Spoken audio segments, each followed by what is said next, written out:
De vous présenter ce matin avec mes deux collègues notre rapport ChatGPT et après, bilan et perspective de l'intelligence artificielle.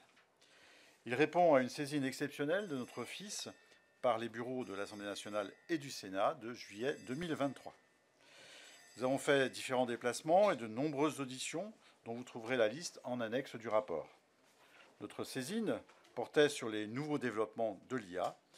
Et nous y avons répondu dans un travail en 3 parties. Les aspects technologiques que je vais vous présenter, puis les enjeux politiques, économiques, sociétaux, culturels et scientifiques. Ces enjeux vous seront présentés par Corinne Narassien. Et enfin, Alexandre Sabatou abordera les questions de gouvernance et de régulation. Mon exposé contient 5 points. Alors, le premier point concerne l'histoire. Vous trouverez dans le rapport une histoire et même une préhistoire de l'intelligence artificielle, ainsi qu'un rappel de sa présence forte dans la science-fiction. C'est important car toutes ces représentations culturelles peuvent influer sur les technologies et leur perception sociale. L'IA suscite en effet à la fois des espoirs, parfois excessifs, et des craintes, pas toujours justifiées non plus. Premier enseignement de notre rapport, l'IA n'est pas nouvelle. Elle est liée à la naissance de l'informatique. C'est une sorte d'informatique avancée dont la frontière bouge dans le temps. On distingue deux grandes approches. L'IA symbolique, caractérisée par l'utilisation de règles logiques pour résoudre des problèmes au terme de déduction, et l'IA connexionniste, qui se base exclusivement sur de l'induction avec une analyse probabiliste de données. On peut parler à ce sujet de superstatistique. Le deuxième point, les progrès de l'apprentissage profond dans les années 2010 et l'architecture transformer. Un nouvel essor de l'IA a lieu depuis les années 2010 grâce au progrès de l'apprentissage profond, ou le deep learning. On parle d'apprentissage profond car ces algorithmes reposent sur des réseaux de neurones artificiels composés de couches multiples. Attention, ce ne sont pas des neurones de synthèse, ce sont des calculs mathématiques, chaque neurone correspondant à une fonction d'activation. L'efficacité de ces modèles d'IA se développe dans les années 2010 grâce à 3 éléments. La mobilisation d'algorithmes déjà disponibles, un corpus de données de taille inédite grâce à Internet, et une puissance de calcul remarquable des ordinateurs. Depuis 2017, 2 innovations majeures ont accéléré la mise en œuvre de l'IA. L'architecture transformer, innovation qui ajoute à l'apprentissage profond un meilleur traitement du contexte à travers un algorithme appelé mécanisme d'attention. L'application de cette architecture pour créer des systèmes d'IA génératives accessibles à tous. Elle a donné naissance à des modèles larges de langue, ou LLM, comme ChatGPT, mais aussi à des outils permettant de créer d'autres contenus, en images, sons, vidéos, etc. Ces systèmes exploitent des milliards de données et mobilisent des centaines de milliards, voire des milliers de milliards de paramètres de calcul pour générer du contenu. Certains systèmes d'IA générative se basent sur d'autres architectures, mais ils ne donnent pas à ce stade d'aussi bons résultats, sauf à être hybridés à l'architecture transformer, par exemple par l'intermédiaire d'une méthode dite du mélange d'experts. Ces systèmes donnent des résultats d'une précision inédite. L'architecture Mamba, alternative au transformer, repose sur les modèles en espace d'état structurés ou SSM et articule plusieurs types d'IA. C'est une piste intéressante, surtout qu'on peut hybrider cette architecture avec des transformers et les superposer dans un mélange d'experts MOE. Abordons les questions technologiques. Quels sont les avantages et limites de ces technologies et quelles perspectives s'ouvrent pour le futur? Côté avantages, les applications sont innombrables. Côté limites, les IA génératives doivent encore relever plusieurs défis technologiques. D'abord, les modèles peuvent générer des erreurs importantes appelées hallucinations. Ils reproduisent également, au niveau algorithmique, les biais présents dans les données et peuvent en introduire d'autres au stade de leur programmation humaine, comme certains l'ont dénoncé en parlant d'IA woke. Ensuite, il continue de poser les problèmes d'opacité déjà rencontrés pour les anciennes générations de deep learning. Ces systèmes fonctionnent comme des boîtes noires, rendant leur explicabilité délicate. Enfin, l'entraînement des modèles nécessite des ressources considérables, en infrastructures de calcul, comme de stockage de données, mais pas seulement. L'IA nécessite en effet des apports considérables d'énergie tout au long de ce cycle de vie. Et ce point environnemental m'intéresse particulièrement. Et pour information, la Commission européenne a lancé un appel d'offres le 2 décembre dernier pour évaluer l'impact climatique des infrastructures numériques. Tous ces défis nécessitent des efforts de recherche pour améliorer la fiabilité des résultats et réduire la consommation énergétique de ces systèmes d'IA. Faire plus avec moins. Il va falloir aller vers des IA frugales et efficaces. Les perspectives futures pour l'IA seront donc de frugalité, mais aussi sa multimodalité et son agentivité, avec des systèmes de plus en plus autonomes et proactifs. Je souligne que ces IA vont aussi devenir des interfaces d'accès aux services numériques dans nos smartphones et nos ordinateurs, agrégeant les fonctionnalités de l'interface du système d'exploitation, des navigateurs web, des moteurs de recherche, des logiciels bureautiques, des réseaux sociaux et d'autres applications. L'un des problèmes posés par les LLM étant leur tendance à halluciner, c'est-à-dire à générer des propos dénués de sens, des solutions technologiques sont attendues. La génération augmentée de récupération, le RAG, constitue par exemple un moyen d'adjoindre une base de données à un LLM. Quatrième point, la conjugaison entre la logique de l'IA symbolique et l'efficacité de l'IA connexionniste. Les technologies d'IA peuvent être conjuguées pour produire de meilleurs résultats. Combiner l'IA connexionniste avec des modèles logiques ou des modèles de représentation du monde réel, du monde physique, sera indispensable. L'espace-temps reste en effet inconnu des meilleures IA génératives. Cinquième point, enfin, pour conclure, je voudrais évoquer la complexité de la longue chaîne de valeur de l'IA, étendue sur une dizaine d'étapes. Vous trouverez un schéma à ce sujet dans le rapport. Tout commence avec l'énergie et les matières premières. Les semi-conducteurs en silicium permettent la construction des puces, des logiciels permettent de concevoir les microprocesseurs et des machines lithographiques creusent le silicium à l'échelle moléculaire. Deuxième maillon de la chaîne, celui des infrastructures, se subdivise en de nombreuses couches. Tout d'abord la collecte et le nettoyage des données, ensuite le stockage des données dans de vastes data centers, l'informatique en nuage pour les calculs, et enfin, lors de la phase de développement des modèles, le recours spécifique à des supercalculateurs. C'est la multiplication de ces infrastructures qui conduit aux coûts immenses et aux impacts environnementaux considérables dont je parlais tout à l'heure. On a ensuite l'étape de la définition des modèles d'IA, elle-même subdivisée entre plusieurs étapes. La conception de l'architecture du modèle, tout d'abord, l'entraînement du modèle de fondation à l'aide des infrastructures et d'algorithmes, ensuite, et enfin le réglage fin qui prend des formes d'apprentissage supervisé et d'une phase d'alignement. Les modèles de fondation s'intercalent donc entre la définition de l'architecture du modèle et le fine-tuning permettant au système d'IA d'être déployé pour telle ou telle application spécifique, voire d'être diffusé auprès du grand public. Cela nous emmène à la dernière étape, celle des consommateurs, les applications caractérisant l'aval. En effet, les systèmes d'IA ne deviennent accessibles aux utilisateurs qu'à travers une couche de services applicatifs, dont les fameux LLM d'OpenAI, comme ChatGPT, basés sur des modèles comme GPT-4, par exemple. Cela permet de bien comprendre la différence entre les modèles et les systèmes, distinction importante lorsqu'on évoquera tout à l'heure la régulation. Je laisse maintenant la parole à Corinne Narassiguin et je vous remercie. Merci Patrick. Bonjour à toutes et tous. Je vais de mon côté vous présenter donc les enjeux. Nous avons retenu 3 grandes séries d'enjeux: les problématiques politiques, les transformations socio-économiques et les défis culturels et scientifiques.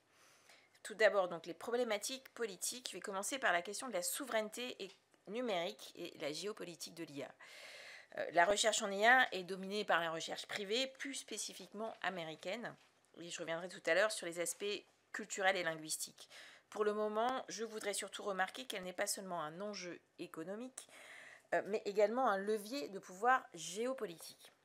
Les États-Unis, grâce à leurs géants technologiques, les GAFAM, qui sont devenus les MAM, désignant dans l'ordre Microsoft, Apple, Alphabet, Amazon et Meta, dominent l'écosystème global de l'IA, avec le rôle central de NVIDIA qui fournit toutes les entreprises en GPU, donc les processeurs graphiques.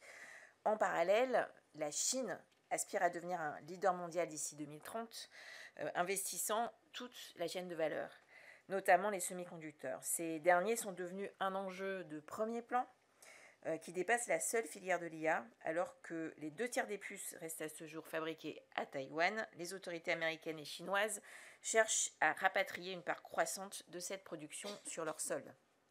Pour l'Europe et notamment la France, le défi est celui de la souveraineté numérique afin d'éviter de devenir une pure et simple colonie numérique. L'Union européenne mise aujourd'hui sur la régulation de l'IA, mais cela reste insuffisant face à la taille et à l'avance des puissances américaines et chinoises. La souveraineté numérique contre la domination de la big tech américaine appelle au développement d'acteurs français et européens puissants. Deuxièmement, on considère les risques de manipulation et de déstabilisation politique dans ces enjeux politiques majeurs. L'IA génère de nouveaux risques, notamment la désinformation et les deepfakes.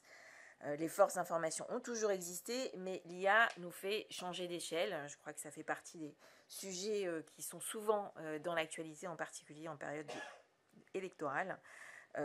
Et ces technologies permettent aujourd'hui de produire instantanément et massivement des contenus falsifiés qui influencent potentiellement les élections ou ternissent la réputation de telle ou telle personnalité politique.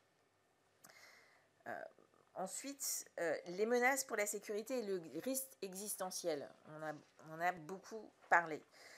L'IA facilite les attaques à grande échelle. Ces risques appellent des mesures de sécurité renforcées, c'est-à-dire la sécurisation des modèles, l'analyse des risques et la formation en cybersécurité des développeurs. L'intelligence artificielle générale, qui dépasserait les capacités humaines, reste à ce stade une hypothèse incertaine. Bien qu'elle suscite des débats passionnés, ses bases scientifiques comme les scaling laws restent fragiles. Certains craignent un risque existentiel, comme Elon Musk, qui prône même une hybridation homme-machine pour rivaliser avec l'IA, tandis que d'autres, comme Yann Lequin, estiment que l'IA actuelle demeure très loin du tournant de la singularité, n'ayant toujours aucun sens commun ou capacité d'autonomie réelle. Le deuxième grand type d'enjeux qu'on a identifié, ce sont les impacts sociétaux et économiques. Tout d'abord, la santé et le bien-être. L'IA améliore déjà notre vie à travers une multitude d'outils pour nous aider au quotidien. À l'avenir, diagnostics, dépistage précoce et traitements seront optimisés grâce à l'IA. La recherche médicale sera accélérée et des capteurs permettront d'anticiper les urgences médicales. En dépit de ces avantages pour la santé, l'utilisation massive de l'IA pourrait aussi avoir des conséquences négatives sur notre santé psychologique. Et sur ce plan, l'un des points de vigilance concerne les effets cognitifs. Et j'y reviendrai dans le troisième grand point. Ensuite, dans ces impacts sociétaux et économiques, il y a aussi bien sûr l'impact économique qui reste incertain. Les travaux qui tentent de prédire l'impact de l'intelligence artificielle sur la croissance ou sur l'emploi divergent aujourd'hui. Un consensus semble cependant se dégager sur un point. Plus qu'un remplacement des emplois par l'IA, on va assister à une transformation des tâches et des métiers par ces technologies. Et même si ces effets restent incertains, ils appellent un dialogue social pour accompagner ces transitions ainsi que des politiques de formation initiale et de formation continue ambitieuses. Dans les grands enjeux, donc, je vais terminer par les défis culturels et scientifiques. Nous faisons face d'abord à un risque d'uniformisation cognitive. L'IA, qui est dominée par les acteurs anglo-saxons, risque d'accentuer fortement l'hégémonie culturelle des États-Unis. Et ce phénomène d'uniformisation culturelle appauvrit la diversité culturelle et linguistique, mais aussi crée une uniformisation cognitive. Le capital cognitif, qui repose sur la conjugaison des écrans et de l'IA, conduit à une économie de l'attention préoccupante, notamment car elle enferme l'utilisateur de ces technologies dans des bulles de filtre. Cet enfermement informationnel polarise les visions de chacun dans des croyances subjectives. Ce sont autant de prisons mentales qui se déclinent à l'échelle individuelle. Cette tendance n'est que d'apparence paradoxale. On a dans le même temps une polarisation marquée des opinions et des identités, selon les variables de la culture américaine, avec une forte dimension émotionnelle, et une uniformisation culturelle doublée d'une uniformisation cognitive. Toutes ces conséquences de l'IA, des écrans et du numérique sur la cognition doivent nous mobiliser, surtout pour les jeunes générations et les petits-enfants, particulièrement victimes de ces impacts cognitifs, et ce, de manière irréversible. L'éducation au numérique en général et à l'IA en particulier est une urgence pour la cohésion de nos sociétés. La France doit par ailleurs défendre sa langue et ses spécificités culturelles face à des systèmes d'IA comme les grands LLM qui privilégient l'anglais et la culture américaine. Comme nous l'écrivons dans le rapport, ne donnons pas notre langue à ChatGPT. Il faut conserver la diversité linguistique et culturelle de l'humanité, et nous avons en France besoin de modèles d'IA les plus souverains possibles, reflétant notre culture, entraînés avec des données qui la reflètent le plus fidèlement possible et qui mobilisent des sources issues de notre riche patrimoine culturel et linguistique. J'ajoute que les raisonnements par induction probabilistes, dont Patrick vous a parlé tout à l'heure, donnent des résultats impressionnants, mais ils tendent à faire oublier le grand intérêt des raisonnements déductifs, sur lesquels se sont construits la plus grande partie de nos connaissances scientifiques. Le résultat d'une inférence suivant un raisonnement inductif, même basé sur des milliards d'exemples, peut toujours être démenti par un contre-exemple ou plusieurs contre-exemples. Les deux formes de raisonnement, déductif et inductif, doivent continuer à cohabiter de manière plus équilibrée, sans quoi cette ère de l'IA et du big data va conduire les habitants de la planète entière à penser selon le même mode, non seulement sans le savoir, avec les mêmes cadres en termes de références culturelles, mais aussi selon les mêmes structures cognitives tournées vers l'induction. Deuxième point dans ces enjeux plus culturels et sociétaux, culturels et scientifiques, la propriété intellectuelle et la création artistique. L'IA mobilise des données protégées par le droit d'auteur ou par le copyright, et les artistes sont confrontés à des questions inédites concernant les droits d'auteur et leurs modèles économiques. Par exemple, les œuvres générées par l'IA peuvent brouiller les frontières entre originalité et imitation, menaçant les régimes traditionnels de propriété intellectuelle.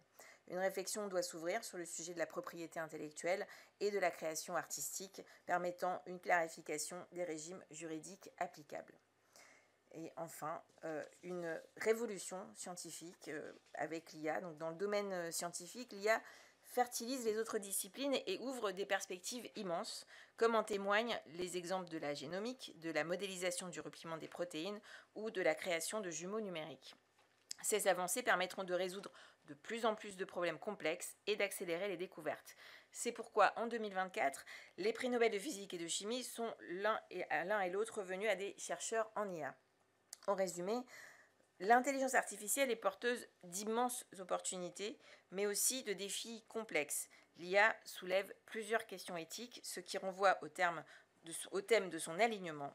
Comment garantir que l'IA s'aligne sur nos valeurs, respecte les droits de l'homme et les principes humanistes? Il est crucial d'élaborer des cadres réglementaires solides, de renforcer la souveraineté technologique et surtout d'éduquer nos sociétés aux enjeux de ces technologies. Ces perspectives nécessitent une gouvernance internationale pour encadrer les développements en cours et anticiper d'éventuels risques. Et Alexandre Sabatou va nous en dire plus. Merci Corinne, merci Patrick. Bonjour à tous. Avant de vous présenter nos recommandations, je voudrais aborder quelques initiatives en matière de régulation de l'IA, à commencer par notre stratégie nationale à ce sujet. Depuis 2017, la France a cherché à structurer une stratégie nationale. Nous soulignons d'ailleurs dans le rapport un retard à l'allumage. Le plan France IA lancé en janvier 2017 par le président François Hollande a été purement et simplement abandonné.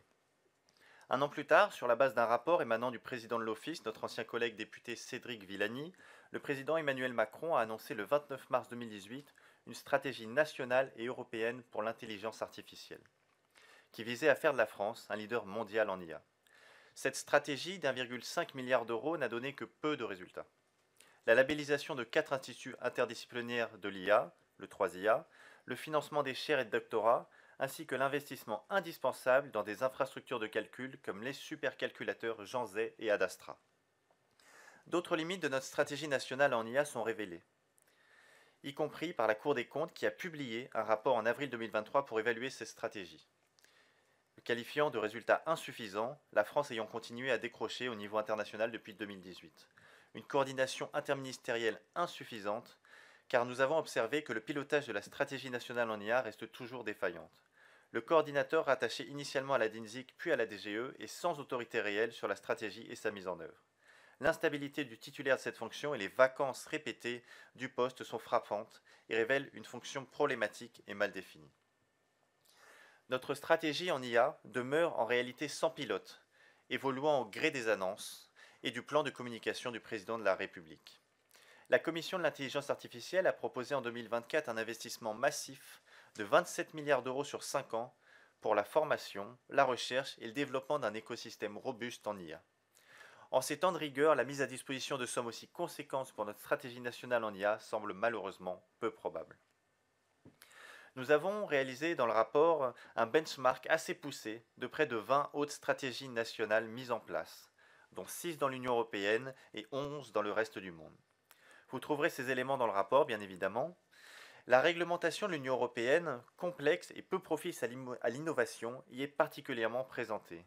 L'AI Act est en fait un double dispositif, un encadrement des usages de l'IA selon leur niveau de risque et une régulation des modèles d'IA selon leur puissance, et parfois ces deux thèmes se recoupent un peu. Nous avons de plus recensé toutes les initiatives visant une gouvernance mondiale de l'IA. On en compte une dizaine, ce que nous trouvons excessif. Un tel constat plaide pour une convergence autour d'une régulation internationale unique. Nous avons relevé les projets de l'ONU, de l'UNESCO, de l'OCDE, du Conseil de l'Europe, du G20, du G7, du Partenariat mondial sur l'intelligence artificielle, du Global Partnership on Artificial Intelligence, du Conseil de commerce et des technologies, UE États-Unis, du Forum économique mondial, des BRICS de la Chine, etc., etc. Le rapport met en évidence des efforts nationaux inégaux pour réguler l'intelligence artificielle, tout en soulignant le besoin d'une approche coordonnée. La France organisant un sommet de l'IA en février 2025, ce sera l'occasion de promouvoir une gouvernance mondiale cohérente pour aborder les enjeux de l'IA sans se restreindre au seul sujet de la sécurité. L'Office, il nous semble, a un rôle à jouer dans cette révolution technologique pour aider le gouvernement à structurer sa propre stratégie, mais aussi pour contribuer à cette future gouvernance mondiale de l'intelligence artificielle. Nos propositions tournent autour de 18 recommandations, dont 5 sont consacrées à la préparation de ce sommet. La première recommandation vise à faire reconnaître le principe d'une approche transversale de l'intelligence artificielle et de renoncer à l'approche exclusivement tournée vers les risques. Nous estimons que les thèmes retenus pour le prochain sommet de l'IA éludent 2 dimensions qui nous paraissent importantes, à savoir l'éducation et la souveraineté numérique. La deuxième recommandation vise à proposer de placer la gouvernance mondiale de l'IA sous l'égide d'une seule organisation internationale, car ce sommet doit être l'occasion d'apporter un minimum de rationalisation dans la dizaine de projets de gouvernance mondiale existants. Il faudra également initier le cadre d'une régulation globale et multidimensionnelle de l'IA en s'inspirant des travaux de l'OCDE et de l'UE. Annoncer un programme européen de coopération en IA, associant plusieurs pays, dont au moins la France, l'Allemagne, les Pays-Bas, l'Italie et l'Espagne, qui nous semble partager une vision de l'IA et de ses enjeux communes avec la nôtre. Et également, afin de garantir une plus grande légitimité du futur sommet, nous demandons d'associer plus étroitement le Parlement à son organisation. Nous avons également fait des propositions en faveur d'une véritable politique nationale de l'intelligence artificielle. Tout d'abord, développer une filière française ou européenne autonome sur l'ensemble de la chaîne de valeur de l'IA, y compris sans chercher à rivaliser avec les puissances américaines ou chinoises, il nous semble que le sujet est particulièrement important ici. Car en effet, il vaut mieux une bonne IA chez soi qu'une très bonne IA chez les autres. Que ce soit au niveau européen par l'UE ou avec une coopération renforcée entre quelques pays, ou encore directement, je l'espère, au niveau national, la France doit relever ce défi et construire pour elle, en toute indépendance, les nombreux maillons de la chaîne de valeur de l'intelligence artificielle.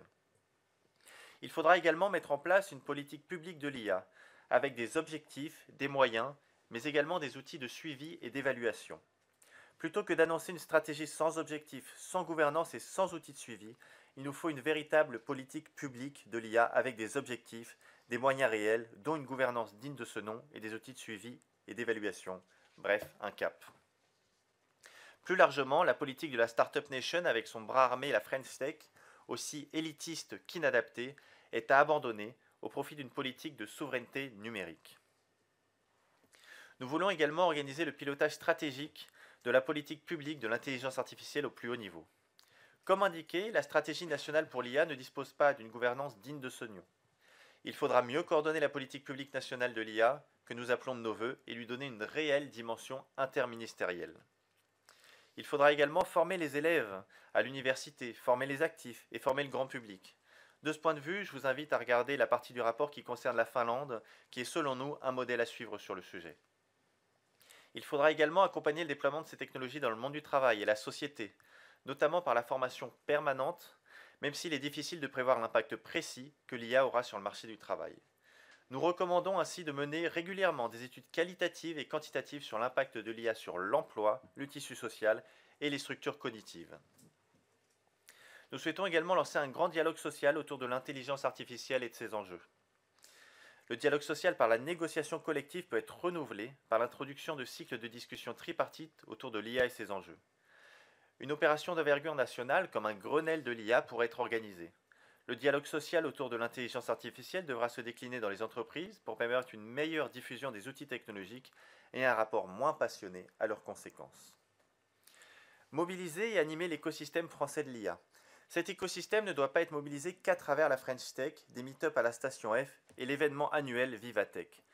Tous les acteurs de l'IA, mais également les acteurs, l'ensemble des filières économiques doivent être mobilisés. Des expériences étrangères sont à suivre, comme la AI Coalition, créée par le gouvernement néerlandais, qui rassemble depuis 5 ans l'écosystème public et privé de l'IA aux Pays-Bas. Là encore, il s'agit là d'un modèle selon nous à suivre, car ils ont réussi à réunir le patronat, les universités, mais également les grands centres de recherche, là où en France nous sommes assez compartimentés. Nous souhaitons également reconduire le programme Confiance AI, qui ne coûtait pas cher et qui était pourtant efficace. Il réunissait dans une logique partenariale de grands acteurs académiques et industriels français dans les domaines de l'énergie, de la défense, des transports et de l'industrie, et avait pour mission de permettre aux industriels d'intégrer des systèmes d'IA de confiance dans leurs processus. Nous souhaitons également soutenir la recherche publique en IA selon des critères de transversalité et de diversification des technologies. La recherche privée en intelligence artificielle a pris beaucoup d'avance sur la recherche publique, mais cette dernière doit revenir dans la course. La soutenir davantage est un impératif, car les avancées de l'IA en sont par la combinaison et la recomposition des modèles, pas par l'enfermement dans un modèle unique. L'IA symbolique ne doit pas être totalement abandonnée, elle peut s'hybrider avec les IA connexionnistes pour forger de nouvelles approches logiques, plus proches de nos raisonnements humains. D'autres technologies permettant d'apporter plus de logique au système d'IA générative peuvent également inspirer des perspectives pour la recherche, comme les modèles de Mixture of Experts, la génération augmentée de récupération, ou Retrieval Augmented Generation, les modèles de représentation du monde, ou World Models, ou encore les arbres de pensée, Tree of Thoughts. Pour paraphraser Rabelais, qui écrivait que science sans conscience n'est que ruine de l'âme, nous affirmons que l'IA sans logique n'est qu'illusion d'intelligence. Relever le défi de la normalisation en matière d'intelligence artificielle, en défendant l'intérêt national et les intérêts de nos entreprises, ce qui implique de mobiliser davantage l'AFNOR et le COFRAC, nos partenaires européens doivent également être plus vigilants dans le choix de leurs représentants dans les comités en charge de la normalisation en IA, car nous avons constaté, lors de nos auditions, que beaucoup s'appuient sur des experts issus d'entreprises américaines ou chinoises, ce qui nous paraît dans ce contexte plus qu'inacceptable. Il faut également s'assurer du contrôle souverain des données issues de la culture française et des cultures francophones. Comme on l'a expliqué avant, il faut créer des bases de données autour des cultures francophones, car il s'agit d'un acte de résistance face à la domination linguistique et culturelle américaine qui caractérise l'IA aujourd'hui et qui fait courir un risque grave d'uniformisation culturelle et d'approvisionnement linguistique. Et comme vous le savez, il y a la culture qui est reflétée dans l'ensemble de notre langue et de nos écrits, et donc c'est pourquoi il est important de s'appuyer dessus pour développer nos propres modèles d'intelligence artificielle. Et c'est ce qu'a fait l'Espagne pour préserver l'hispanité, et je pense qu'il faut s'inspirer de ce pays sur ce sujet. Il faut également préparer une réforme du droit de propriété intellectuelle, dont le droit d'auteur, pour les adapter à l'intelligence artificielle et surtout à ses usages via l'IA générative. L'objectif d'une telle réforme sera à la fois de clarifier les régimes juridiques applicables, de protéger les ayants droit des données ayant servi à l'entraînement des modèles, mais aussi les créateurs d'œuvres nouvelles grâce à l'intelligence artificielle. Et enfin, il s'agirait de confier à l'OPEX le suivi et l'évaluation régulière de la politique publique de l'IA conduite par le gouvernement. Et j'en profite pour, en finissant cette présentation, on va répondre à vos questions, de remercier le rapporteur Mehdi Benabri qui nous a accompagnés pendant ces centaines d'auditions. Nous avons fait des déplacements aux États-Unis, en Californie, au Royaume-Uni et également aux Pays-Bas. Il me semble que c'est son dernier rapport, donc on le remercie au nom de toute l'équipe.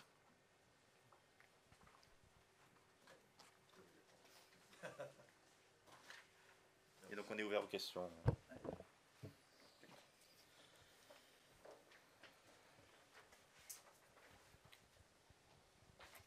Merci beaucoup pour ce tour d'horizon, c'était très intéressant. Sur l'IA frugale, peut-être la problématique de la consommation énergétique de l'IA plus généralement, peut-être deux questions. Quelle piste vous pouvez envisager en termes de cadre réglementaire sur la consommation énergétique? Est-ce que ça peut être un angle d'approche? Et IA Frugal, tous les experts auxquels je parle, excusez-moi, je ne me suis pas présentée. Je m'appelle Elsa Couder, je travaille à The Conversation, on fait écrire des articles par des chercheurs. Me parle évidemment de l'effet rebond, donc c'est joli de faire des systèmes plus efficients, mais ça ne fonctionne que très rarement en termes d'efficacité énergétique. Donc voilà, donc est-ce que vous avez eu des pistes sur ce sujet-là? Alors, je veux bien démarrer sur ce sujet que j'ai évoqué dans mon propos, et j'allais dire avec un retour d'expérience, puisque je suis l'auteur d'une loi sur la réduction de l'empreinte environnementale du numérique, donc de façon beaucoup plus globale, et j'allais dire on est dans la même philosophie.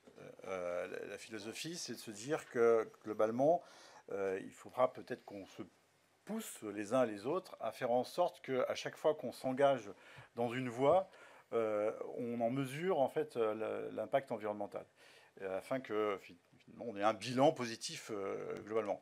Aujourd'hui, le problème c'est qu'il n'y a aucun cadre. On part dans tous les sens, et j'allais dire qu'on utilise l'IA alors même qu'on pourrait faire les choses autrement. Je dis simplement sur le moteur de recherche. Faire une recherche sous Google ou sur un autre moteur de recherche, c'est beaucoup plus frugal justement que de passer par ChatGPT. Et pourtant, on voit bien qu'il y a une bascule qui est en train de se faire.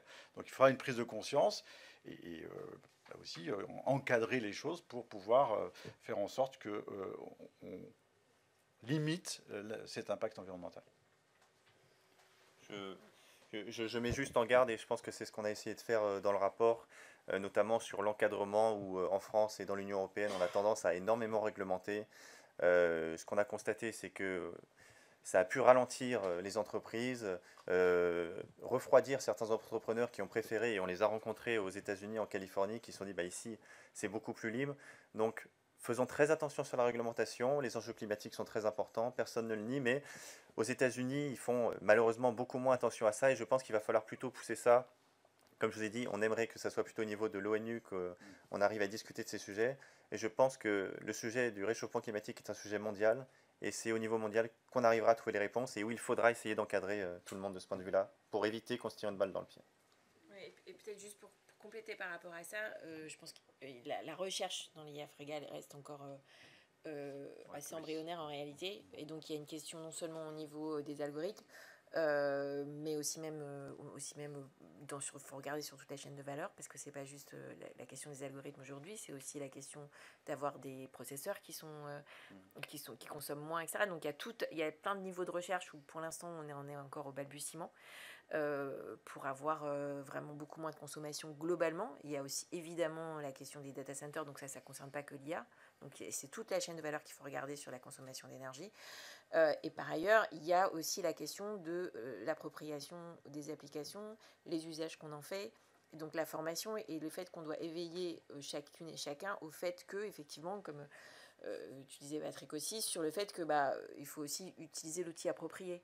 Et que des fois on utilise des choses très surdimensionnées. Aujourd'hui tout le monde se tourne vers l'IA générative, alors qu'en réalité il y a des petites IA qui sont sur du machine learning, qui sont beaucoup moins consommatrices d'énergie, qui peuvent tout à fait répondre aux besoins d'une entreprise par exemple, etc. Donc il faut vraiment aussi qu'on soit vigilant dans la manière dont on pousse l'adoption de l'IA dans la société, que ce soit dans l'application, pour les consommateurs en général, mais aussi évidemment pour les administrations et pour les entreprises, que ce soit bien dimensionné en fait. Voilà. On en est au niveau de la prise de conscience. Oui, peut-être pour... Oui, bonjour, Martine Courniot, journaliste, merci, presse collectivité locale. Monsieur Chaise, vous l'avez mentionné dans votre présentation, l'accès aux services administratifs à partir en tout cas l'utilisation de l'IA dans l'accès aux services administratifs. Je voulais savoir si vous avez particulièrement étudié ce point pour les services de l'État et des collectivités.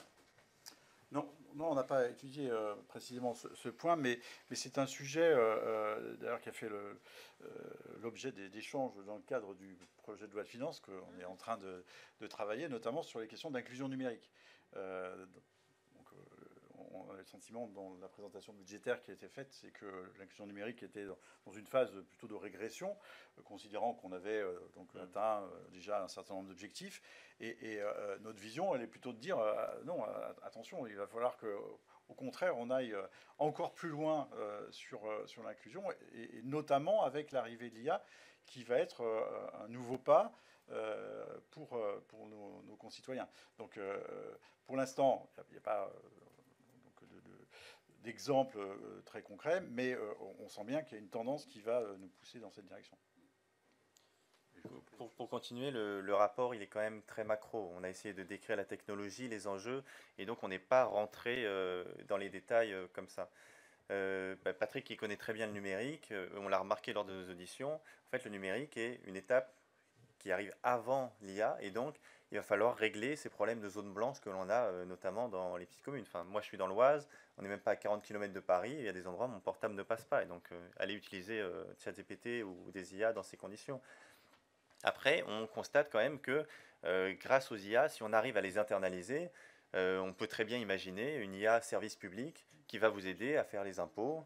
Vous arriverez, vous posez votre question, une IA va pouvoir concentrer et peut-être mieux vous répondre, ou du moins vous guider là où on a du mal, et on essaie de résoudre le problème des services publics avec les maisons France Service. L'IA sera peut-être un moyen pour aider de ce côté-là, ou de l'autre côté, et c'est déjà le cas à la DGFiP, il me semble, pour repérer les fraudes. Donc voilà, il y a plusieurs choses qui pourront aider de ce point de vue-là. Oui, en plus, juste puisqu'on parlait du budget, on a évidemment, dans un contexte budgétaire contraint, où on va réduire... on réduit les dépenses publiques, et donc ça veut dire chercher des efficacités. Je pense que investir dans évidemment l'inclusion numérique et l'IA, c'est un bon investissement à faire pour avoir un meilleur service rendu avec des moyens constants, voire des moyens réduits. Alexandre le disait, il y a le fait que ça puisse être une interface. Aujourd'hui, il y a un problème de fossé numérique parce que les gens ne savent pas utiliser les applications numériques de services publics. En fait, les assistants IA avec qui ils peuvent discuter peuvent au contraire maintenant combler ce fossé. Et donc, il y a des opportunités avec l'IA qui sont des investissements pour l'avenir aussi dans l'administration.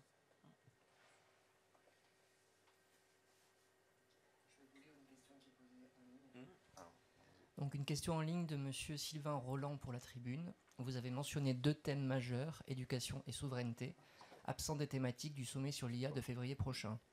Vos 5 propositions visent à orienter les livrables de ce sommet.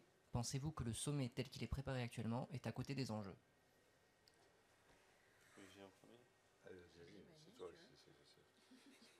Je pense qu'on a essayé de... bonjour.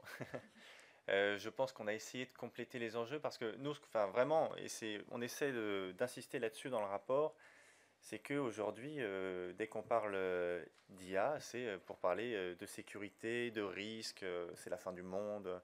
Et après, c'est pas spécialement le problème de la presse, c'est qu'il y a des gens qui jouent un peu dessus. Je pense par exemple Elon Musk qui, d'un côté, essaie de faire peur à l'IA, sur l'IA en expliquant qu'il y aura une IA générale et la singularité qui arrive. La singularité, c'est le moment où des IA arriveront à faire des IA plus performantes et ainsi de suite. Et donc, on serait vite laissé derrière. Mais qui derrière fonce sur sa ligne avec l'IA qu'il utilise notamment sur Twitter. Donc c'est pour ça que dans notre rapport, on vise à plus élargir parce que on voit l'IA également comme des opportunités. Donc on l'a vu pour les services publics, mais pour l'éducation, ça doit pouvoir permettre d'aller un peu plus loin, d'aider au développement des enfants. Car l'IA, on l'a remarqué dans certains tests, qui montraient qu'ils étaient meilleurs pour tout ce qui est négociation, mais aussi l'IA sera capable de s'adresser à un enfant. Mais tout ça, bien sûr, il faudra l'encadrer pour pas non plus que les écrans prennent le pas sur les professeurs et le côté humain.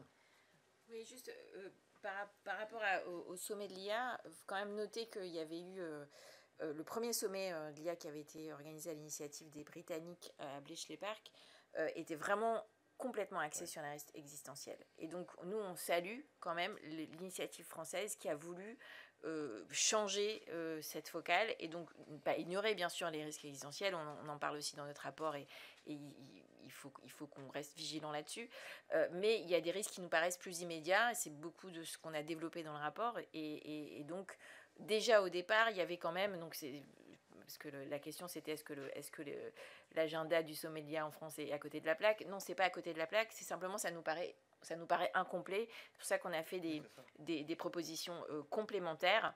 Mais c'était déjà, on veut saluer quand même le fait qu'il y avait cette volonté de regarder quels sont les risques les plus immédiats sur les questions économiques, sur les questions culturelles, sur l'impact dans la société. Mais voilà, on pense qu'on peut aller encore plus loin pour être plus complet et que ce sommet soit complètement bénéfique et notamment en particulier effectivement sur les questions d'éducation qui ne sont pas prises en compte aujourd'hui et c'est vraiment crucial.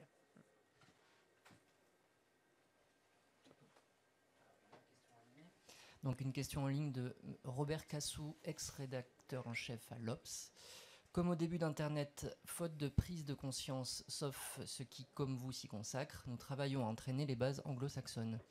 Pouvons-nous pousser pour avoir des données françaises et des IA comme Mistral et autres?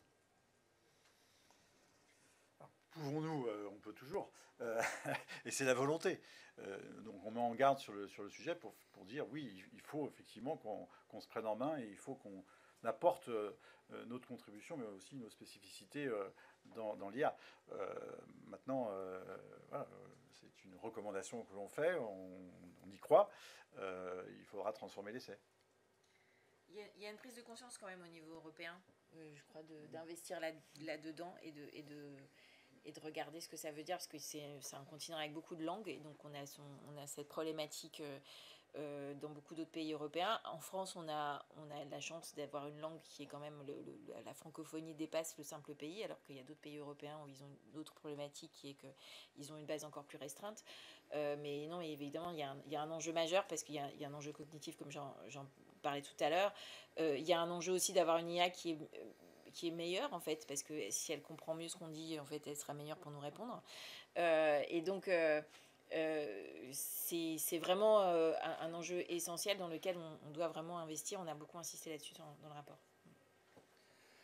Comme on l'a dit dans le rapport, il vaut mieux avoir une bonne IA chez soi qu'une très bonne IA chez les voisins. Et vous l'aurez compris, on essaie de défendre justement la langue française. Et les acteurs français, ce qui pose problème aujourd'hui chez Mistral, c'est qu'ils manquent de financement et donc ils sont, comme nos grandes entreprises, ils ont de plus en plus de capitaux étrangers. Donc il va falloir faire un peu plus d'efforts là-dessus et essayer de réorienter la finance l'épargne des Français plutôt vers ces sujets-là qui nous semblent stratégiques et très importants. Mais également, ça passera par le fait de ne plus se concentrer, comme on l'a dit, sur la French Tech ou les startups, mais d'infuser l'IA dans tous les milieux. Derrière, Mistral aura des contrats avec les entreprises et pourra se développer et ne dépendra pas forcément de fonds publics pour ce faire. Et donc, il faut vraiment dynamiser tout l'écosystème, chose qui n'a pas été faite jusqu'à présent. Oui, peut-être juste par rapport à la question des données, ça rejoint une autre problématique qu'on a soulignée, qui est la question de la propriété des données. Évidemment, les données personnelles sont protégées, notamment grâce au RGPD européen, mais il y a vraiment des questions de, justement, à partir de là, comment est-ce que on met à disposition des données qui sont qualifiées, mais qui sont suffisamment protégées, et savoir de gérer la question de à qui appartiennent les données et qu'est-ce qu'on peut en faire, et une fois qu'on a produit des choses, ça produit des nouvelles données, à qui elles appartiennent et qu'est-ce qu'on peut en faire. Donc tous ces sujets-là, on doit pouvoir le traiter de manière à pouvoir mettre à disposition un maximum de données pour entraîner les IA le mieux possible.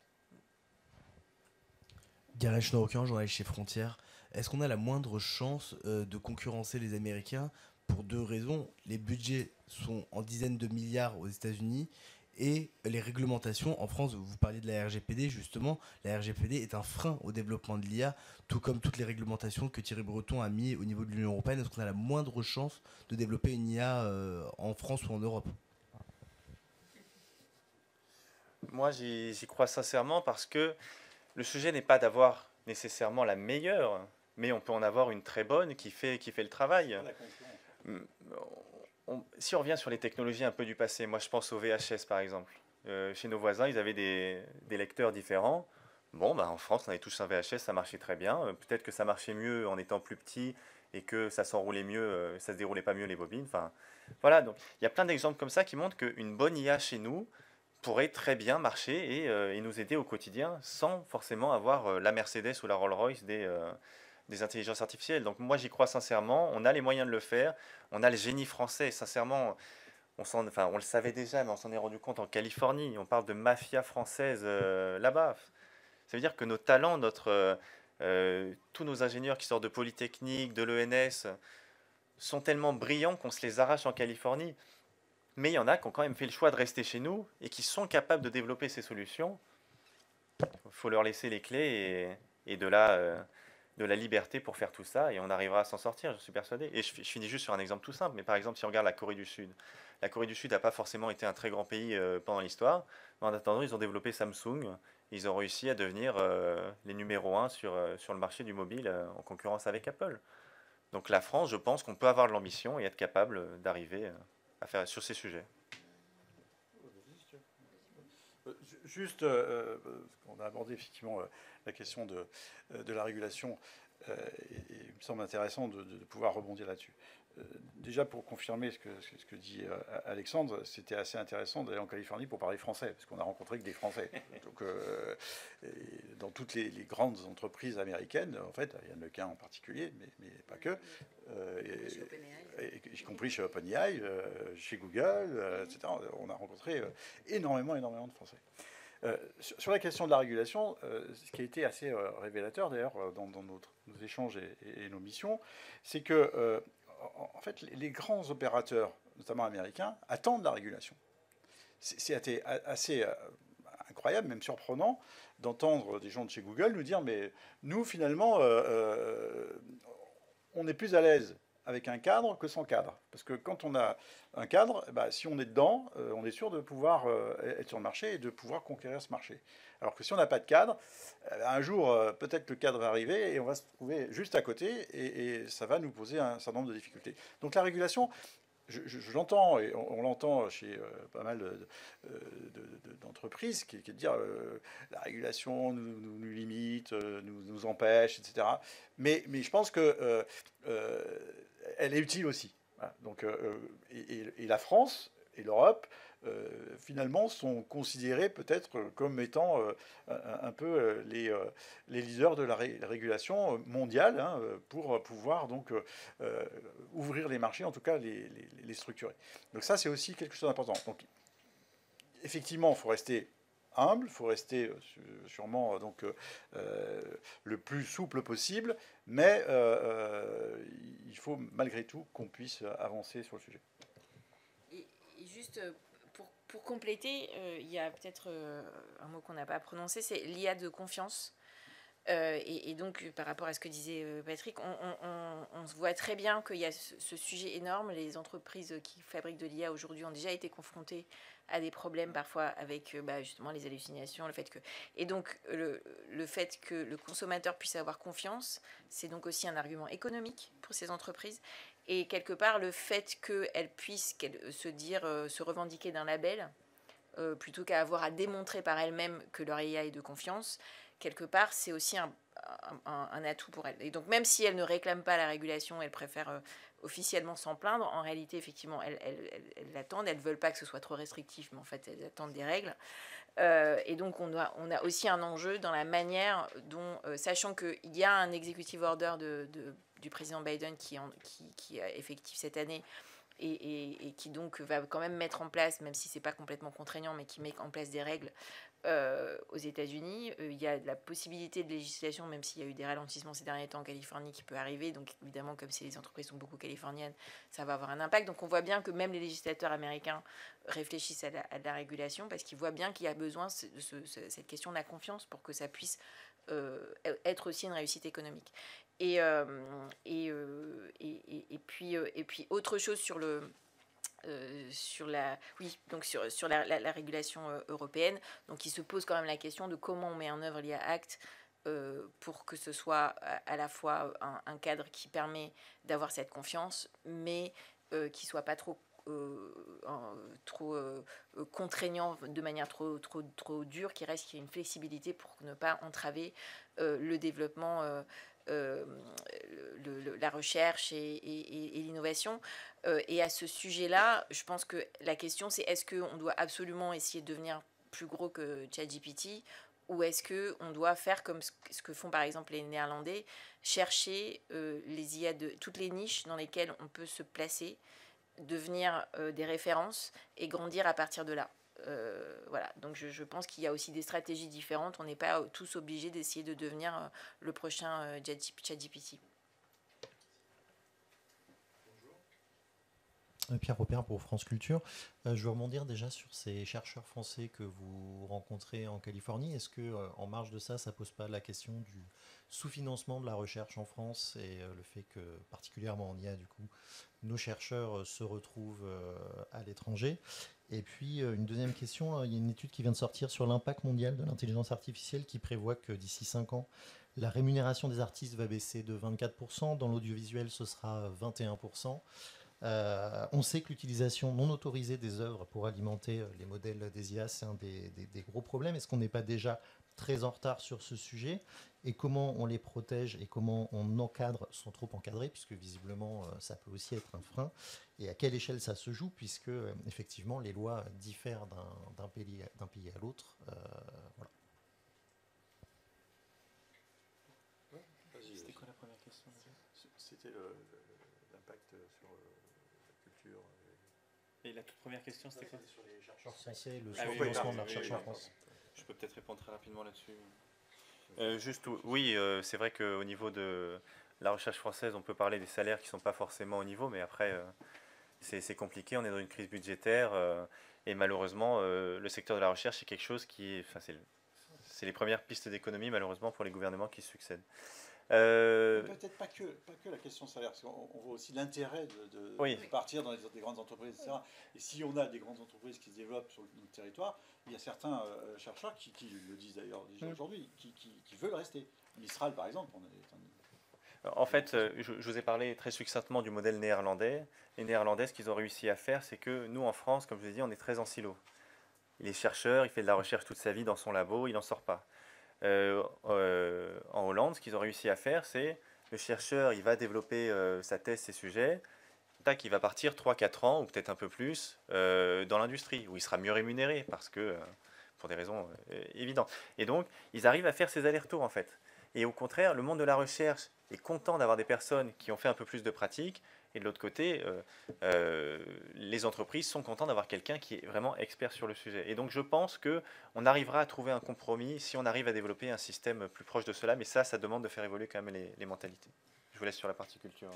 Oui, non, mais même là-dessus, je pense qu'il y a un autre sujet quand même, c'est la question des conditions de travail et de la capacité enfin, l'accès au supercalculateur, par exemple, c'est un énorme sujet. Oui.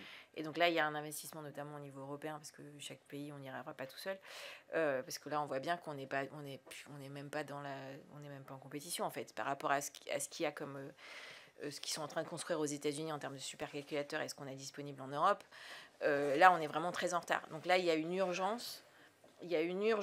À investir dans des supercalculateurs qui soient mis à disposition pour des recherches qui soient effectivement des collaborations entre le privé et le public, pour qu'il y ait des environnements qui soient attractifs. Parce qu'en fait, plus que les salaires, je pense que les chercheurs, souvent, c'est surtout l'opportunité des projets, la qualité des projets et l'environnement qui fait qu'ils sont dans des environnements d'excellence, en fait.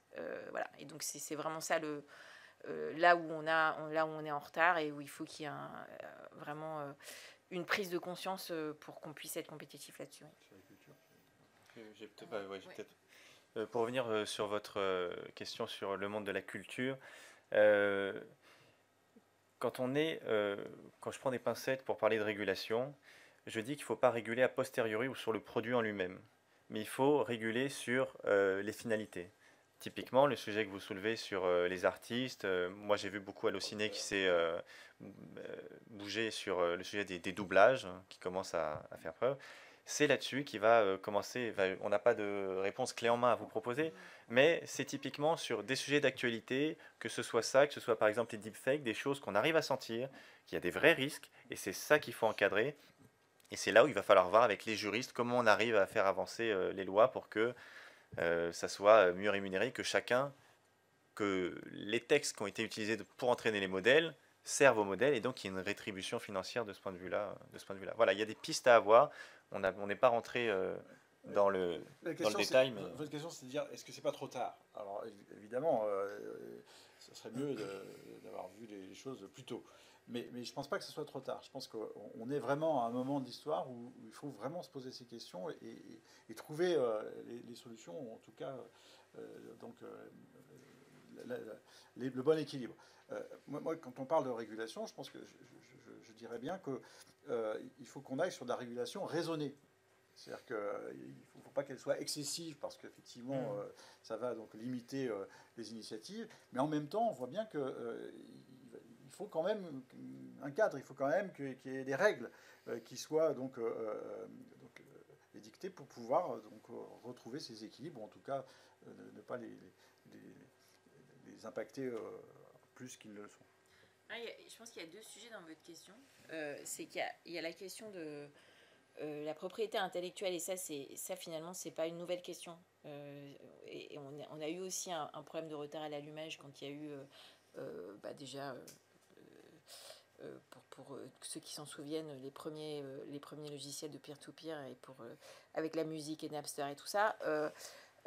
Et donc la question des contenus streamés sur Internet, enfin la question des contenus mis à disposition sur Internet, où tout d'un coup tout le monde s'est accru que parce que c'était sur Internet, ça devait être gratuit et qu'on rémunérait plus les créateurs de contenu. Tout ça, on a déjà eu cette problématique-là et on a commencé à trouver des moyens de la résoudre. Et donc maintenant, l'IA rajoute une nouvelle couche de complexité à ça. Mais c'est déjà une préoccupation qu'on a depuis un moment. Et donc, effectivement, il faut aller plus loin et plus vite dans la question de la protection de la propriété intellectuelle. Après, il y a, et notamment avec l'utilisation de ce qu'on parlait entre l'imitation et la création, maintenant, il y a l'autre sujet qui est effectivement que maintenant, avec l'IA, il y a la question de la création de contenu et du fait que les créateurs de contenu pourraient être remplacés par des IA.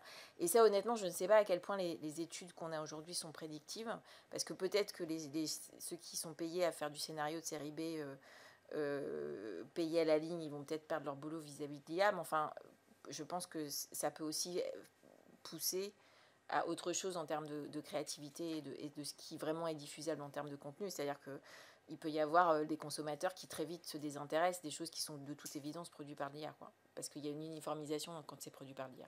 Donc, honnêtement, c'est très difficile de faire des prédictions sur la manière dont il y aura un vrai impact là-dessus, mais ça doit être un sujet de vigilance et de préoccupation absolument sur la manière dont l'IA impacte les créateurs de contenu, que ce soit les scénaristes, les gens qui créent même du graphique, etc.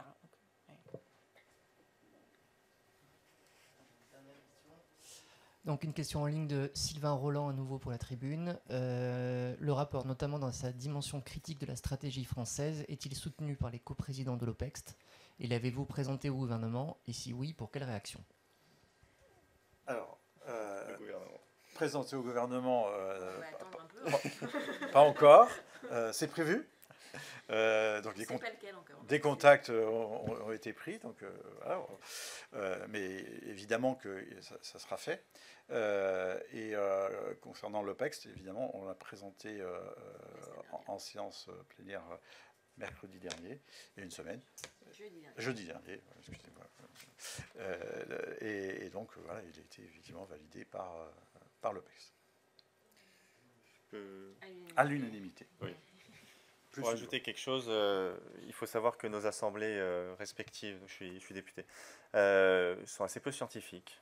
Et donc, le but de ce rapport, c'était justement pour présenter la technologie, démystifier un peu l'intelligence artificielle en présentant les enjeux et les choses sur lesquelles on va devoir discuter. Et donc, il y a vraiment cette optique que tout le monde soit à la page pour pouvoir en parler. Et le but, c'est également de présenter ça au gouvernement parce que, enfin voilà, on est tous d'étiquettes différentes, mais on a quand même réussi à sortir 18 recommandations ensemble qui vont dans le même sens, modulo quelques ajustements.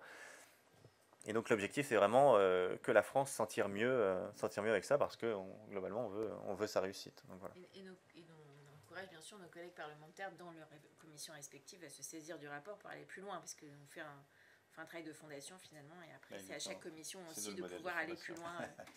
Voilà, de pouvoir aller plus loin dans le travail législatif dans leurs spécialités respectives.